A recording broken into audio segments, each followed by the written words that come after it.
Conseil d'experts vous est présenté par Helvetia.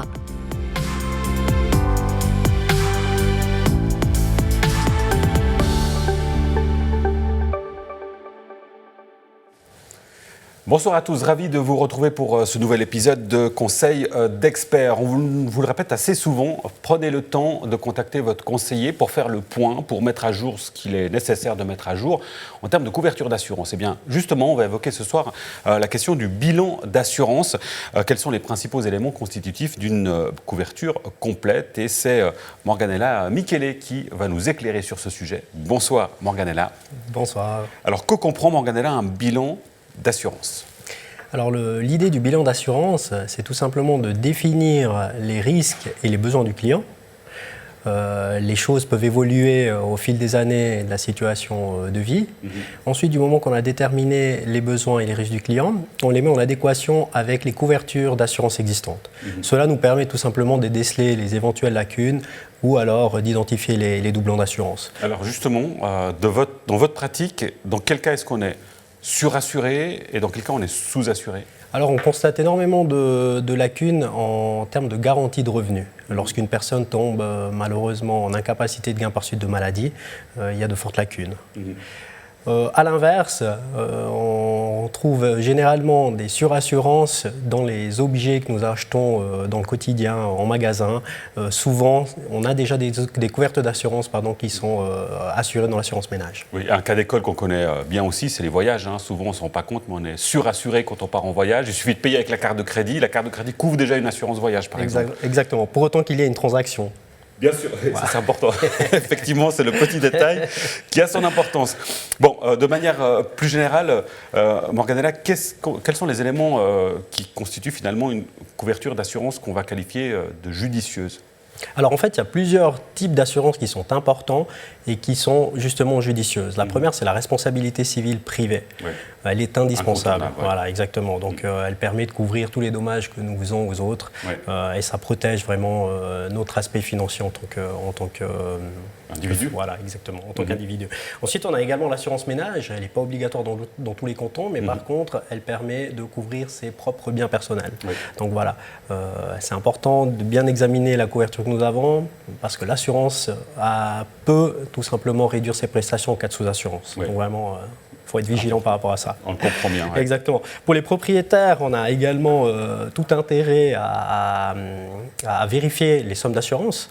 Après, il y a des compléments qui peuvent être importants et judicieux, typiquement quand la couverture brise-glace au bâtiment, ou alors la couverture tremblement de terre qui aujourd'hui n'est pas assurée, n'est pas comprise dans l'assurance de base. Oui. Voilà. Et ça, effectivement, c'est ce que vous disiez, c'est en fonction de ses besoins propres à chacun. Oui. Et un des points vraiment clés les plus importants, il faudrait faire une analyse de prévoyance pour vérifier les couvertures à la retraite, voilà, tout simplement. Voilà. Et on y vient, ça c'est un sujet important aussi, bien sûr, la prévoyance.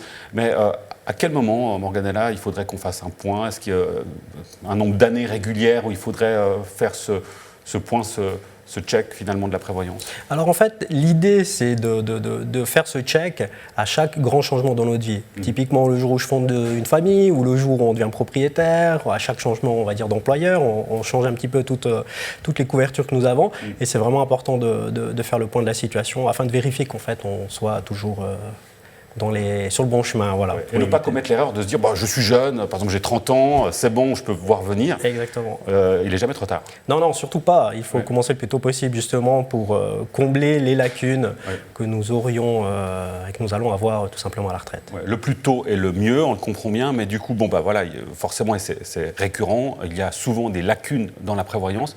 Comment je peux les combler, ces lacunes? Alors, une possibilité très attrayante est le troisième pilier. Voilà, on peut le faire par le biais de la banque ou par le biais de l'assurance. Il y a des avantages fiscaux qui peuvent être intéressants. Si je prends l'avantage de le faire dans une assurance, c'est qu'on peut couvrir justement cette garantie de revenus. On parlait tout à l'heure, c'est généralement une lacune que nous avons. Et voilà, et également avoir des capitaux d'essai supplémentaires qu'on peut avoir avec le troisième pilier. Oui, et le rachat aussi. D'ailleurs, dans le cadre de la LPP1 qui est possible, l'importance, évidemment, de pouvoir en discuter avec son conseiller. Encore une fois, il est là pour ça. Rapidement, Morganella, les autres points à examiner quand on fait un bilan des assurances et un chèque prévoyance? Alors, ce qui est vraiment important, c'est de vérifier la garantie de revenus. vérifier à quel montant, si on est bien couvert par rapport à ça.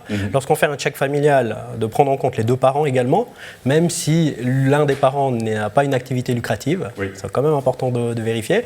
Et un des points que je dirais également primordial, notamment pour les concubins, c'est de vérifier qu'ils soient bien déclarés dans la caisse de pension ou dans le troisième pilier. On en parle avec votre collègue Christophe Savio à la dernière émission. Effectivement, point important. Un grand merci Morganella Michele pour vos explications sur le bilan donc, de la couverture d'assurance. Et chose très importante, évidemment, la question de la prévoyance. On l'aura compris, il n'est jamais trop tard, ni trop tôt d'ailleurs, pour faire le point sur sa prévoyance. Merci pour votre fidélité. On se retrouve prochainement pour un nouveau numéro. D'ici là, portez-vous bien. Bonne suite de programme. Ciao.